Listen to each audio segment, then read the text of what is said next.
Well everyone, our iOS coverage is continuing, and today we're going to be talking about the brand new Home application.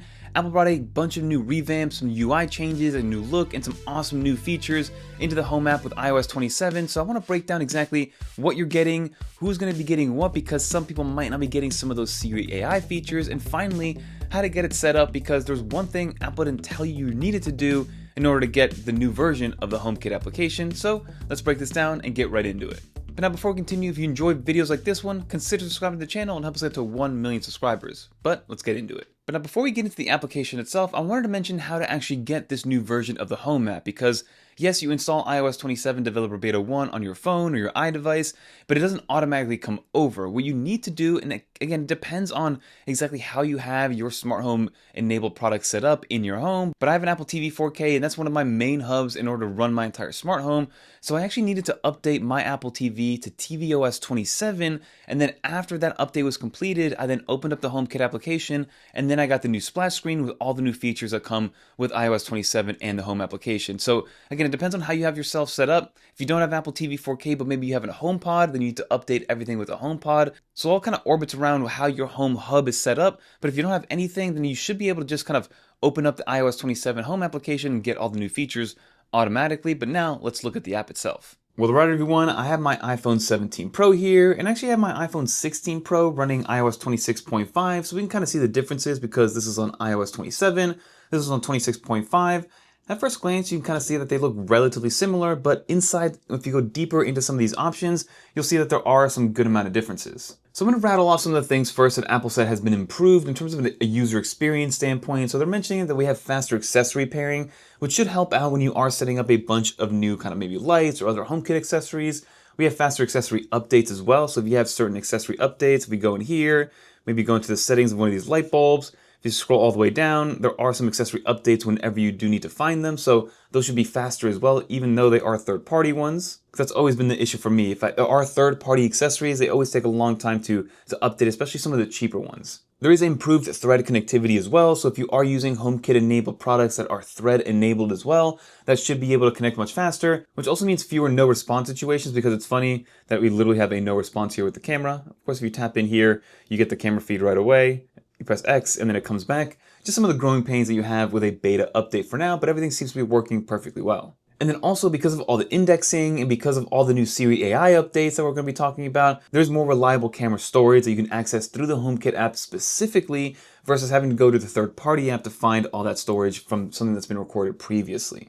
So now the first new update is that we have multi-cam footage situations, whereas before you could only see one camera. So if I tap in here, this is the one camera feed that I was able to see, versus if you have multiple cameras, you can now view as many as you see fit. So maybe if you have the front door camera, the backyard camera, the garage camera, you can view them all in one view, which looks even better on the iPad. The next important one is going to be that Apple finally is supporting 4K footage for videos that obviously have a 4K video camera. So as of right now, if you have a 4K camera in your actual home where you're running iOS 26, that 4K camera is only going to be showing 1080p footage inside of the HomeKit. So if you wanted to get the 4K footage out of that specific camera, you have to go to the native application. Now, if you have a 4K camera, you can get the full 4K footage directly on your iPhone with no issues whatsoever, and that's exactly what we're getting here. And it makes it much easier for the AI especially to see what's going on, and especially when you want to search and it's done indexing, you can search for things specifically, which we'll get to in a moment. So now let's get into the Apple Intelligence piece of it all. And now, again, if you guys do want to see if your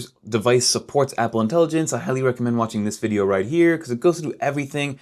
And as long as you have one device that is enabled with Siri AI, so if you have an old iPhone but a brand new iPad, you still get all the Apple Intelligence features in your home application. But again, it just depends on what your situation is.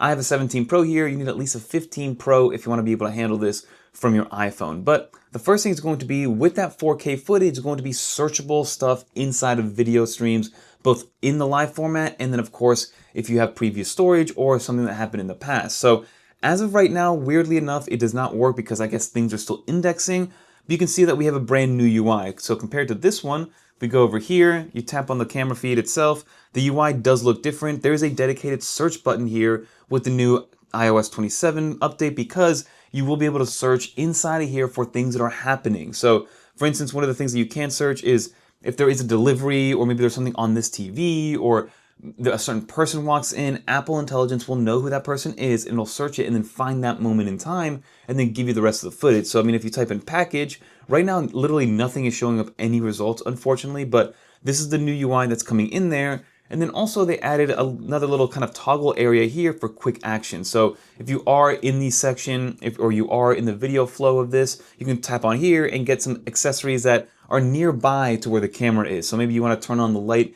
in the house because there is no light in the dark mode and the camera isn't working well.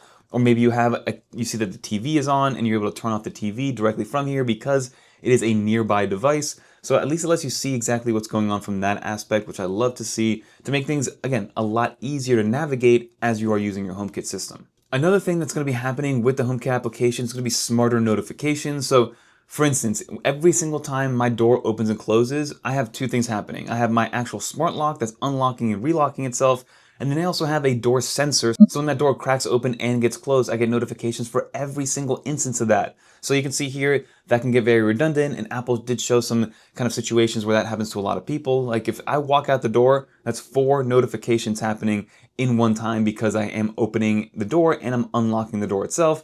And same thing goes when I'm opening the door multiple times to get in and out of the house, maybe for groceries or something like that. So I could have 20 notifications in a span of 1 minute because I'm opening and closing that door. Apple's fixing that by consolidating everything when it does make sense. So if it understands that there's one instance happening, it'll consolidate it into one kind of notification, which is great to see. And the way to get that done is if you go back into your home settings, X out of here, then we go into the 3 dots, go to your home settings right here, tap on Apple Intelligence, which is going to be here. You want to make sure that this is turned on. This is going to be reduced notifications, so it says combine related activities such as someone arriving and unlocking the door in one notification that updates in real time, making just things a lot easier from a quality of life standpoint. And then in that same light with notifications, Apple will now be able to give you AI summaries of what it's seeing over time. So again, a great example is going to be able to go into your camera, especially if you have an outdoor camera. Maybe you have an Amazon delivery, maybe you have a UPS delivery, maybe somebody came to knock on your door, maybe you have somebody that was there that was unexpectedly there, maybe, a porch pirate or something like that. Apple Intelligence will then summarize everything that's happening in one nice kind of viewable notification versus, again, going in and getting all the individual ones. So it's good to see exactly Apple kind of making things a little bit easier and improving on the HomeKit app, because I think the Home app is one of Apple's best applications overall. The UI is beautiful, it's easy to navigate, and it makes life so much easier to use when you have a HomeKit system. Now here's hoping that we do get some new hardware out of Apple moving forward. Now if you are looking for a camera that is HomeKit enabled and supports the new search functionality especially, you're going to want to look for things that have HomeKit secure video in the title or in their description for cameras. I'm going to link a couple down below. Aqara has one that's only $40. They have a kind of bigger one also that's $80. There's a bunch of good ones now that are in that cheaper sub 50 price point, which is something we didn't have before. So I'll recommend a few down in the description if you guys want to check those out. But that's everything new with the HomeKit application. Some small UI changes, some little things that are happening here and there. And like I mentioned in the intro, make sure you're updating your Apple TV 4K to tvOS 27 in order to get this to kind of show up. And then I did want to show off the splash screen real quick. So when you are installed with HomeKit on iOS 27, the correct version, this will pop up, giving you reduced notifications, attribution, so you know who's coming and who's going, video summaries, and then of course designed for privacy. This is what you're seeing, but let's finish up the video. So as you guys saw, there's a lot to like with the new Home application. Do you guys call it the Home application or the HomeKit application? I always tend to say HomeKit, but again, there's a ton of new features that we've been wanting for years, like the multi-cam support. The fact that we didn't have 4K support up until iOS 27 is absolutely insane, but we do finally have it in there. And then of course, all the Siri functionality when it comes to searching within the video, getting updates. And then finally, like I said, the notifications, being able to kind of bundle in those notifications into one notification, as opposed to seeing 100 of the same thing over and over again, is something that we've really been wanting for a long time because it was just so annoying in the notification center. But let me know in the comment down below. Are you guys updated to iOS 27 Developer Beta 1? Are you using it with the Home application? Were you able to get the actual search functionality to work well and the way that it was intended? There's a bunch of beta bugs still kind of happening with Developer Beta 1, but that is as expected because this is the very first version of the Developer Beta. But let me know if you guys are also dealing with some of those beta hiccups. But that'll do it for the video. If you guys made it to the end, leave a little dolphin. And if you guys want to watch more videos like this one, check out one of these videos right here. Until next time, I'm Fernando. Peace.